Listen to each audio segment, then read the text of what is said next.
Өте дәмді тойымды болып шығатын неміс халқының ұлттық тағамы штрудель дайындаймыз.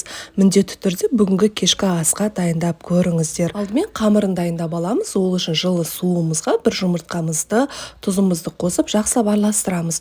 Ұнымызды сала отырып шамалы қаттылау қылып қамыр илейсіздер.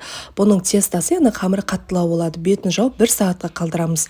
Оған дейін сұйық майымызға етімізді салып 5 минуттай қуырып аламыз. Пиязымызды салып тағы да қуырамыз. Томатымыз салып тағы да қуырып, болгарскийді саламыз. Және де ең соңында картопымызды салып, дәміне қарай тұзын салып, кішкене қуырып, суды құямыз да бетін жауып, асты баяу отта пісіріп аламыз. Енді қамырларымызды сол уақытта жайып аламыз.